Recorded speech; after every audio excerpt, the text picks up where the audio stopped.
ब्रह्मा जी ने भगवान को प्रसन्न करने के लिए तपस्या शुरू की, लेकिन भगवान ने उनको उसी क्षण क्षमा नहीं किया।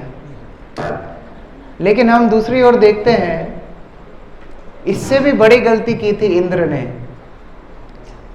इंद्र ने क्या किया था? इंद्र ने पूरे ब्रजवासियों को मारने का ही निश्चय किया था। वो पूरे ब्रजमंडल को ध्वंस करना चाहता। ब्रह्मा जी तो परीक्षा के लिए कुछ समय के लिए लेकर के गए, वो अलग बात है, लेकिन पूरे ब्रजमंडल को ध्वंस करने का संकल्प इंद्र ने किया था और 7 दिन 7 रात मूसलाधार बारिश की थी। लेकिन आश्चर्यजनक बात यह है कि जब इंद्र आए, केवल 6-7 श्लोकों की प्रार्थना की और भगवान प्रसन्न भी हुए, इंद्र के द्वारा नाम ग्रहण भी किया, गोविंद सब कुछ किया। और यहाँ ब्रह्मा ने इतने सारे श्लोकों में प्रार्थना की, गलती छोटी लेकिन माफ नहीं किया। अंतर क्या है? इंद्र की गलती से ब्रजवासी एक साथ आए, एक साथ आकर के 7 दिन एक दूसरे के संग में एक महोत्सव को बनाए। लेकिन ब्रह्मा की गलती ने भक्तों को भगवान से दूर कर दिया। इसलिए जो भगवान के पास लाता है वह भगवान को बड़ा प्रिय होता है, लेकिन जो व्यक्ति दूसरों की भक्ति में व्यवधान डालता है वह भगवान को कभी पसंद नहीं। रामायण में भी हम देखते हैं 2 वाटिकाओं का वर्णन है। एक है पुष्प वाटिका। पुष्प वाटिका क्यों इतनी प्रचलित है? क्योंकि वहां प्रथम बार राम और सीता का मिलन हुआ था। और पुष्प वाटिका बहुत सरल वाटिका है, वहां केवल पुष्प उद्यान है। लेकिन एक और वाटिका है, अशोक वाटिका। वह वाटिका स्वर्ण नगरी के मध्य में सबसे सुंदर वाटिका थी। बोला जाता कि कोई शोक में हो और वहां चला जाए तो अशोक हो जाए, शोक मुक्त हो जाए। यह अशोक वाटिका है। लेकिन कौन कौन अशोक वाटिका में तीर्थ यात्रा करने जाएंगे? क्योंकि वहां पर सीता को राम से अलग किया गया। तो बाह्य स्थिति चाहे एक जैसी हो, लेकिन जो कृष्ण के समीप लाए वह भगवान को प्रिय है, और जो भगवान से दूर ले जाए ऐसा व्यक्ति भगवान को कभी प्रिय नहीं है। तो इसीलिए भगवान ने ब्रह्मा को माफ करा देर से, लेकिन इंद्र को तुरंत माफ कर दिया। और एक और कारण है, इंद्र जब आए माफी मांगने तो आगे आगे सुरभि गाय को रख के आए। ये गाय भगवान को बहुत प्रिय है, बहुत प्रिय है। इनका नाम है गोपाल, गोविंद। इनका प्रिय स्थान है गोवर्धन। और तो और जो इनका भगवत धाम में नित्य चिर स्थान है, उसका नाम भी गायों के ऊपर रख दिया, गोकुल, गोलोक। इस प्रकार से भगवान का हर चीज गायों से इतना संबंधित है। जब भगवान छोटे से थे, बछड़ों को पालते, बछियों को पालते, छोटे छोटे बछड़े, छोटे छोटे बछियां। अब भगवान तो मनुष्य लीला कर रहे हैं तो धीरे धीरे बढ़ रहे हैं, लेकिन गाय तो तुरंत बढ़ जाती है। अब जिन गायों, जिन बछड़ों को, जिन बछियों को भगवान चराते थे, वह तो 1-2 साल में हट्टी कट्टी हो गई, बड़ी हो गई। और भगवान इतना प्रेम करते थे, इतना प्रेम करते थे कि उनके खुरों को, जो पैर होते हैं, खुद उठा उठा करके साफ करते। और यदि उनके पेट पर या पीठ पर किसी भी स्थान पे कोई मिट्टी लगती तो अपने पीतांबर से उठा के उसको साफ करते। इतना प्रेम करते थे। ऐसी कथा आती है कि जब भगवान द्वारका चले गए थे, द्वारका में 56 भोग भगवान को लगते, और देवकी माता ने एक दिन उनको कुछ दूध की मिठाई दे दी। तो भगवान उठ करके चले गए अपने कक्ष में, रोने लगे। देवकी माता पीछे से आई, उन्होंने बोला क्या गलती हो गई? बोले मुझे कभी दूध की मिठाई नहीं देना, क्योंकि ये दूध को देख के मुझे वृंदावन की गायें याद आ जाती। इतना प्रेम उनसे करते थे। तो अब ये बड़ी बड़ी हो गई, और कृष्ण थे 6 साल के। अब 6 साल के कृष्ण कैसे बड़ी बड़ी गाय को चराएंगे? नंद बाबा वगैरह ने डिसाइड किया कि यह सब तो अब बड़े गोप चराएंगे, तुमको फिर से छोटे बछड़े, छोटी गाय दे देंगे, छोटी बछिया दे देंगे। कृष्ण को तो बड़ी चिंता हुई। अब अलग अलग युक्ति लगा रहे हैं कि कैसे तो बड़ी गायों की जिम्मेदारी हमको मिल जाए। अलग अलग युक्ति लगाते हैं। माता यशोदा के पास जाते हैं, बोलती माता माता वृंदावन में कुछ खाने लायक है ही नहीं। बोले क्यों? तुझे मैं घर में इतना बना के खिलाती हूँ और दूसरों की शिकायत है, तू वहाँ जाके चोरी कर करके खाता है। बोले वही तो बोल रहा हूँ, घर घर का खा लिया, अभी मज़ा नहीं आता, अभी कुछ स्पेशल खाना है। क्या खाना है? बोले मैंने सुना है वनों में दूर बहुत सुंदर सुंदर फल है, तो मैं वन में जाऊं, उधर मैं फल तोड़ूंगा और खाऊंगा। बोले वन में तुझे क्यों जाना है? बोले बड़ी गाय जाती है ना, उनके साथ चला जाऊंगा और मैं कुछ नहीं करूंगा, सबकी बात मानूंगा, चुपचाप जाऊंगा, केवल फन खा के आ जाऊंगा। माता यशोदा बोले चुपचाप जो मैंने बनाया वो खा के सो जा। उनकी दाल उधर गली नहीं। उधर से छूट के नंद बाबा के पास गए। नंद बाबा को बता रहे, बाबा उपानंद तो दूर जंगल में जाते हैं। नंद बाबा मुझे पता है। बोले और वो नंदन भी बहुत दूर जाते हैं। बोले पता है। तो बोले हम क्या आसपास में घूमते हैं, हमको भी दूर जाना है। नंद बाबा बोले मुझे माता ने ऑलरेडी बता दिया, यशोदा ने, तुमको हम बाहर नहीं जाने देंगे, कोई चांस ही नहीं है। अब इधर डालने के लिए जब बच्चों की माता पिता के पास नई बात होती तो फिर वो इधर उधर रिश्तेदारों के पास जाते हैं। तो 5 भाई थे नंद महाराज के, उनके पास गए। उपानंद, अभिनंद, नंद, सुनंद, नंदन, ये 5 भाई थे। तो जो छोटे 2 चाचा थे वो बड़ा प्यार करते थे कृष्ण, अब सुनंद और नंदन। उनके पास गए, उनको बोले चाचा एक बहुत महत्वपूर्ण बात करनी। बोले बोलो। नहीं नहीं यहाँ नहीं, कोई सुनना नहीं चाहिए। छत पे लेकर के गए। छत पे लेकर के बताते हैं कि एक बात बताओ, आज मैंने सुबह सुबह देखा बाबा जब नहा करके आए और अपने बाल पोंछ रहे थे, पगड़ी नहीं पहनी थी, मैंने देखा बाबा के बाल सफ़ेद हो गए। अब आपको तो पता ही है कि पुत्र को पिता का भार कम करना चाहिए।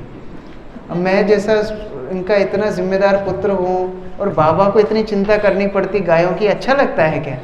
तो आप थोड़ा बात कीजिए ना कि मैं बड़ी गाय को चराने के लिए जाऊँगा। सुनंद और नंदन ने सोचा ये टाइम खराब कर रहा है, फिर नीचे आ गए। कृष्ण को बड़ी चिंता हो रही, और यहाँ गायों को भी तो भगवान से प्रेम है, तो गायों ने सोचा हम भी कुछ करते हैं।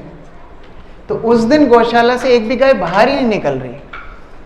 सब ने इतना धक्का दे रहे हैं, सामने गुड़ रख रहे हैं, गाय आगे ही नहीं बढ़ रही है। क्या करें क्या करें? तो सबने बोला कि शायद कृष्ण को बुलाएंगे तो गाय आ जाएंगे। अब सारे गोप कृष्ण को बुलाने के लिए गए। कृष्ण चलो, गाय बाहर नहीं निकल रही। बोले अब क्यों आए हो हमारे पास? हम सबको बोले कि हमको जाने दो, हमको जाने नहीं दिया। बोले चल ना, अभी चल तो सही। अब कृष्ण जब आए, सारी गाय गौशाला से तुरंत बाहर आ गई। कृष्ण भी तैयार हो गए, आज हम वन में जाएंगे। सारे बड़े गोपों ने, हो गया तुम्हारा काम, अभी जाओ, केवल गाय निकालनी थी, अभी कुछ नहीं करना, जाओ वापस। कृष्ण मुंह फुला के वापस आ गए। यहाँ गाय ने सोचा अरे अपना तो प्रोग्राम फेल हो गया, तो गाय वहीं पर खड़ी हो गई, आगे नहीं बढ़ रही। अभी क्या करें क्या करें? सारे गोप मिलके नंद बाबा के पास गए। नंद बाबा से बोला कि बाबा समस्या है, गाय एक भी जाती नहीं है, केवल कृष्ण जाता है तभी जाती है, तो आप इनको अनुमति दीजिए कि हमारे साथ गाय चराने जाए। नंद बाबा बोलते छोटा है, गाय जितनी ऊंची है उससे आधी इसकी हाइट है, इसका कद इतना छोटा है, इसको कैसे भेज दूं उधर? बोले नहीं, इनको कुछ नहीं करना, ये केवल बांसुरी बजाएगा, हम लोग सारा काम करेंगे, ये इसको पूरा ध्यान हम लोग रखेंगे, आप भेज दो। नंद बाबा कुछ नहीं बोले। यशोदा के पास गए, यशोदा को पूरी बात बताई। माता यशोदा बोले देखो, इतने वृद्ध अवस्था में हमको ये लाला मिला है और इतने सारे संकट इसके ऊपर आते रहते हैं, मैं अपने आप इसको वन में कैसे भेज सकती हूँ? वो पथरीली जमीन होगी, वहाँ कांटे होंगे, कितनी मुश्किलें होंगी, खाने के लिए मिलेगा कि नहीं, धूप लगेगी, कब घर पे आएगा कोई निश्चय नहीं, इनको हम वन में नहीं भेज सकते। फिर नंद ने बोला देखो सारी 9 लाख गाय ब्रजवासी सब परेशान हो रहे हैं, तो कृष्ण को हमको भेजना चाहिए। और नंद बाबा ने पद्म पुराण से बताया कि जो विशेष बच्चे होते हैं वो अपनी उम्र से 1.5 गुना काम करते हैं। जैसे मानो कोई 10 साल का है तो वो 15 साल का काम करेगा, उसकी एज 10 ही होगी, लेकिन उसके गुण, उसका बोलना, उसका व्यवहार सब बड़ा होगा। तो बोले यद्यपि हमारा बच्चा 6 साल का है, लेकिन उसके गुण ऐसे हैं कि वो अभी किशोर हो गया, यद्यपि पौगण है लेकिन अभी वो किशोर हो गया, तो हम भेज सकते हैं। तो दोनों ने बातचीत कर ली और यहाँ कृष्ण तो बछड़े चराने निकल गए थे, लेकिन जब वापस आए बिल्कुल मुंह फुला के। अच्छा, जब नंद भवन में रोज आते थे तो माता यशोदा पहले उनकी नज़र उतारती थी, उसके बाद बिठाती थी, उनको भोजन खिलाती थी। नंद बाबा की गोदी में बैठ के कृष्ण सब सुनाते थे आज क्या क्या हुआ। उसके बाद में रात में लोरी सुना के माता सुलाती थी। आज जो आए सीधा अंदर, किसी से बात नहीं। माता बोली भोजन कुछ नहीं खाऊंगा, सीधा अंदर जा करके तकिए में मुंह दे करके सो गए। सबको चिंता, क्या करें क्या करें, क्या हो गया, बीमार है क्या है। नंद बाबा गए, देखा बीमार तो नहीं है। जैसे नंद बाबा इधर जाते इधर की करवट ले लेते, नंद बाबा इधर घूम के आते उधर की करवट ले लेते। बहुत गुस्सा है, कुछ भी नहीं खाया, सो गए। माता यशोदा ने बोला ठीक है परेशान मत करो, भूख लगेगी तो हम रात में खिला दें। अब रात में नंद बाबा और यशोदा ने सोचा कि अब सीरियस मैटर है, अभी मान नहीं रहा है, अब तो तैयारी करनी पड़ेगी, इनको वत्सपाल से गोपाल बनाने का समय आ गया है। अब इनको गौओं की हमें जिम्मेदारी देनी है। कैसे देंगे, चलो महोत्सव करेंगे।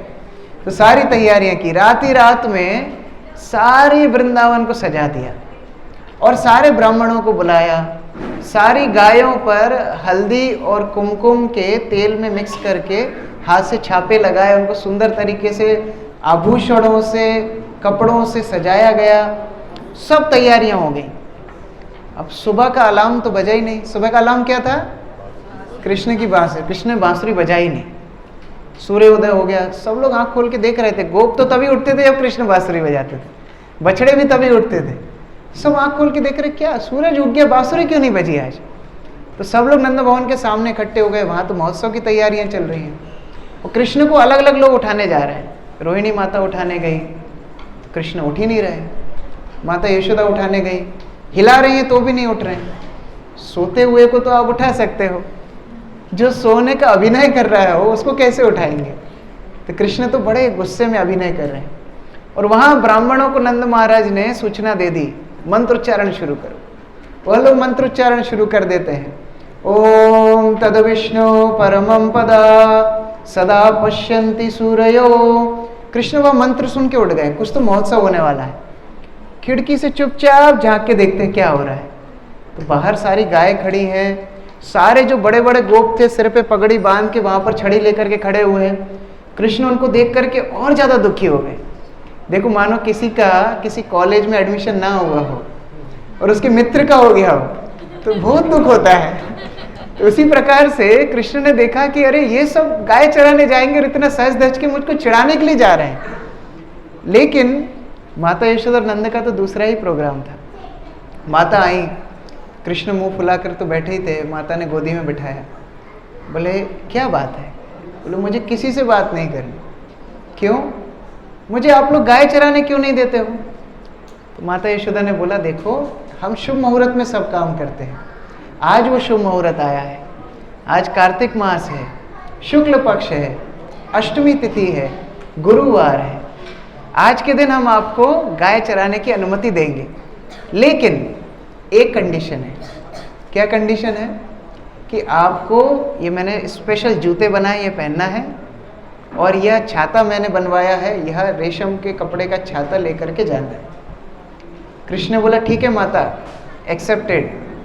9 लाख छाते और दे दो और 36 लाख जूतियां दे दो। माता बोली 36 लाख जूतियां क्या करेगा। बोले 9 लाख गाय हैं, सबके 4 पैर हैं, सबको एक एक जूती पहनाऊंगा और सबको एक एक छाता लगाऊंगा, तो सबको लेकर के वृंदावन की जंगल में चराने के लिए जाऊंगा। माता ने बोला ऐसा थोड़ी होता है। तो बोला फिर हम भी जूती नहीं पहनेंगे। तो यशोदा बोलती हैं तुम जंगल में अभी तक गए नहीं हो, वहां पत्थर है, कांटे हैं, कंकड़ हैं, तुम्हारे पगों ने अभी तक उस स्थान को देखा ही नहीं, उसमें आपको बहुत कष्ट होगा। तो बोलती फिर जाना कैंसिल। अब बाहर खड़ी गाय सोच रही थी इतनी मेहनत करी और फिर कैंसिल, क्या करें। सारी गाय तुरंत जंगल में भाग के गई, तुरंत। और जितने कंकड़ पत्थर थे सबको अपने खुरों से चूर चूर के माटी बना दी। इसलिए जो अभी भी आप जाएंगे गोवर्धन की तलहटी में, जो मुख्य अभी भी जो पुरानी मिट्टी है वह बिल्कुल मलमल जैसी सॉफ्ट है। ये गायों ने कृष्ण की सेवा के लिए की थी। तो अब सब तैयारियां हो गई। कृष्ण भी वहां पर नवीन कपड़े पहन करके बैठ गए। नंद महाराज यज्ञ में बैठे कृष्ण के साथ, यज्ञ हुआ, और एक सुंदर छड़ी जिनमें मड़ियाँ लगी हुई थी कृष्ण को दी, एक पगड़ी कृष्ण के मुख पर बांधी और उनकी कमर में कमरबंद बांधा, भैंस के सींग से बना हुआ एक सुंदर बाजा कृष्ण की कमर में लगाया और नंद महाराज प्रैक्टिस करवा रहे हैं। कैसे गाय को बुलाओगे? तो कृष्ण आवाज लगा के बता, बोले ऐसे नहीं आएगी, हर गाय को नाम से बुलाना है। तो कृष्ण को प्रैक्टिस देते हैं कैसे गाय को बुलाना है, कब छड़ी दिखाना है, मारना नहीं है। और एक एक गाय की पूजा नंद महाराज ने करवाई। 9 लाख गायों की एक एक गाय की पूजा कृष्ण अपने हाथ से करते हैं और गाय की पूंछ को उठा करके अपने आप को सिर पे लगा करके शुद्ध करते हैं। यहाँ पर माता यशोदा की अलग चिंता थी। माताओं को एक ही चिंता है, खाना अच्छे से होना चाहिए और बच्चा बीमार नहीं होना चाहिए, यही तो चिंता है। तो माता यशोदा बड़ी चिंता में पहली बार जाएगा तो बलराम को बुलाई कि बलराम कृष्ण के हमेशा आगे चलना, हमेशा आगे चलना, कृष्ण के ऊपर कोई भी संकट नहीं आना चाहिए।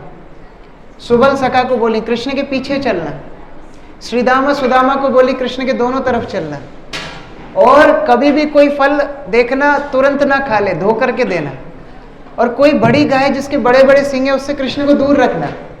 एक एक का हाथ पकड़ के माता यशोदा समझा रही कृष्ण की सुरक्षा कैसे करना। बलराम सोचते हैं ये पूरी दुनिया का भार उतारने आया है और माता यशोदा इनकी सुरक्षा की तैयारी कर रही है।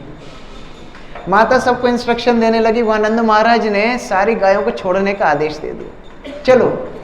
और कृष्ण आगे आगे, सबसे आगे छड़ी लेकर के घुमाते हुए कृष्ण आगे बढ़ने लगे। वहां बलराम उनको रास्ता दिखाने लगे। सुबल सुदामा श्रीदाम तीनों तरफ से कृष्ण को घेरे हुए। कुछ बछड़े गाय दोनों तरफ से आगे आकर के कृष्ण को देख रहे हैं, क्योंकि पीछे से तो बैक व्यू दिख रहा है ना, आगे से कृष्ण को देखना चाहती हैं। पहली बार गोपाल जंगलों में निकले और कान्हा जब देख रहे हैं, सबको कृष्ण देख रहे हैं, पीछे मुड़ के देखा मैया भी आ रही है। कृष्ण बोला देखो यही समस्या है, हमको बड़ा नहीं होने दोगे आप, जाओ तो यहां से वापस। माता यशोदा बोली नहीं मैं साथ में जंगल जाऊंगी। बोले तुम जंगल जाओगी तो हम नहीं जाएंगे। फिर सारी गाय आवाज निकालने लगी माता जाओ। सबकी बात माननी पड़ी, माता यशोदा वापस गई। अब कृष्ण प्रथम बार वन में प्रवेश कर रहे हैं। वहां राधा रानी को किसी ने खबर कर दी कि कृष्ण पहली बार वन में जा रहे हैं। राधा रानी जिनका स्वाभाविक प्रेम कृष्ण के प्रति, हम लोग पिछले 5 दिनों से बाल लीला चर्चा कर रहे हैं, राधा रानी नहीं आई है उसमें, लेकिन राधा रानी का स्वतः कृष्ण प्रेम स्वाभाविक, जो कृष्ण प्रेम की पराकाष्ठा है।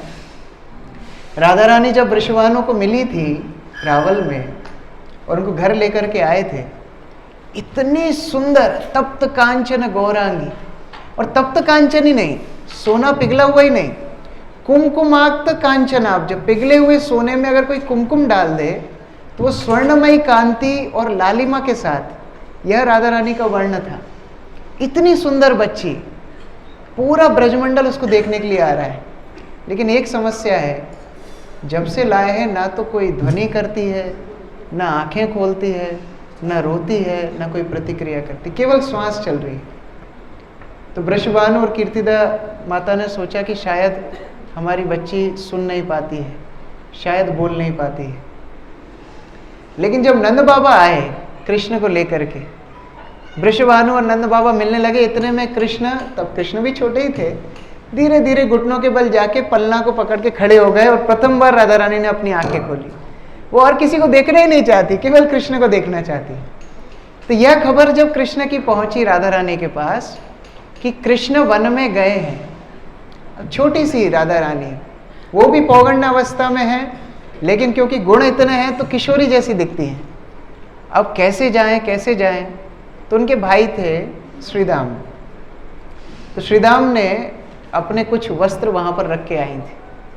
तो राधा रानी ने सोचा कि हम इस गोपी वेश में तो जा नहीं सकते, तो क्या करते हैं, श्रीदाम की धोती पहन ली, श्रीदाम का अंग वस्त्र पहन लिया और उसकी पगड़ी बांध ली और उसकी लाठी ले ली। और यह सब बिल्कुल राधा रानी श्रीदाम एक जैसे दिखते थे, बस श्रीदाम मेल है, राधा रानी फीमेल। तो आज पहली बार गोप के वेश में राधा रानी बाहर आती, और अब धोती नहीं है, लहंगा तो है नहीं, धोती है। तो तुरंत भागती हुई कृष्ण को देखने के लिए जाती हैं और आगे से कृष्ण का दर्शन करती। कृष्ण उनको इशारा करते, जाओ वापस, अभी समय नहीं है। आपसे मिलने का समय बाद में आएगा। इसलिए वृंदावन के मंदिरों में गोपाष्टमी के दिन, जिस दिन कृष्ण पहली बार गोपाल बने थे, राधा रानी को गोप वेश देते हैं, बिल्कुल गोपाल जैसी, एकदम राधा रानी कृष्ण बलराम जैसी दिखती है। और मायापुर में जब ये गोपाष्टमी का उत्सव होता है तो सारी माताएं भी पगड़ी पहन के, मैंने जानी प्रिय माता जी का फोटो देखा था तो इस प्रकार से तैयार होकर के गोपाष्टमी का महोत्सव होता है। अब जंगल में तो महोत्सव बनने लगा, मेंढक, भालू, हिरण, शेर, सारे सब इकट्ठे हुए। पहली बार कृष्ण वन में आए हैं और सब लोग कृष्ण को दर्शन करके इतना प्रसन्न हो गए कि हिरण और शेर गले मिलने लगे, भालू और चीता हिरण गले मिलने लगे। इतना सुंदर माहौल, सब अपने अपना वैर भूल गए। कृष्ण भावनामृत चीज ही ऐसी है कि सभी लोग आपस का वैर भूल करके वसुदेव कुटुंबकम यदि वास्तव में बनाना है तो कृष्ण भावनामृत ही कर सकता है। कृष्ण आगे गए, पहली बार 10-12 किलोमीटर चले थे। इससे पहले तो वहीं नंदगांव में इधर उधर घूमते रहते थे। इतना जब श्रम कर लिया तो बलराम ने सोचा कि कृष्ण बहुत थक गए होंगे, तो अपनी गोदी में कृष्ण को सुला के बलराम बैठ गए और गो बालक कृष्ण के पैर दबाने लगे। एक बालक कोई पत्तों को तोड़ करके कृष्ण को हवा करने लगा, तो कृष्ण भी प्रेम से वहां पर सो गए। फिर उठे, वनभोज किया, लौटने की बारी आई तो किसी ने सोचा कि अरे अभी लौटेंगे, कृष्ण के मुंह पे इतनी थकान है, माता यशोदा तो हमारी हड्डी पसली एक कर देगी। तो क्या करने लगे, कृष्ण को सब ग्वाल बालक गुलगुली मचाने लगे। गुलगुली समझते हैं? सब लोग टिकलिंग करने लगे सब तरफ, और टिकलिंग करने लगे। कृष्ण इतना हंसने लगे, सारी थकान चली गई।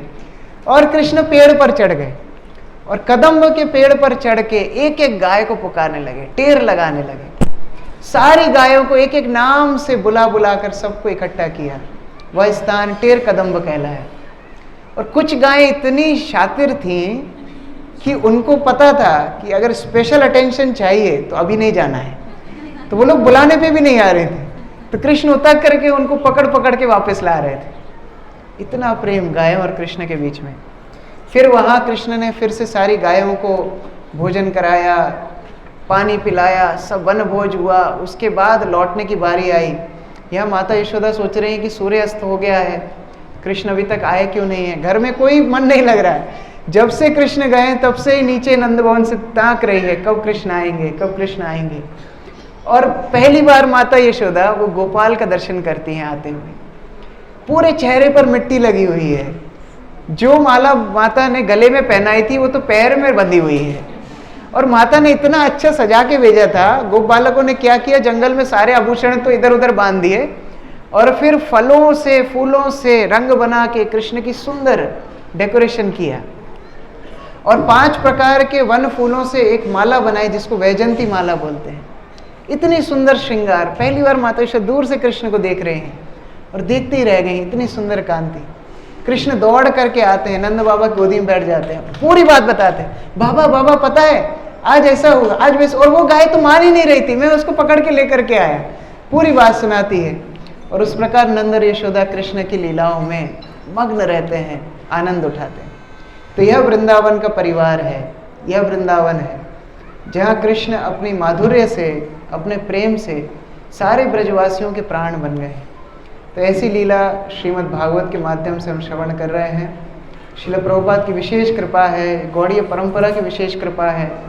हम उनके प्रति कृतज्ञ हैं और उनके चरणों में निवेदन करते हैं कि जन्म जन्मांतर इसी परंपरा की सेवा करते रहें और कृष्ण की कृपा प्राप्त करते रहें। ग्रंथराज श्रीमद् भागवतम की, श्री बालकृष्ण भगवान की, श्री श्री राधा गोविंद देव की, श्री निताई सचिसुत भगवान की, निताई गौर प्रेमानंदे। हरे कृष्ण। हरे कृष्णा हरे कृष्णा कृष्णा कृष्णा हरे हरे, हरे राम राम राम हरे हरे। किस किस को लग रहा है कि अभी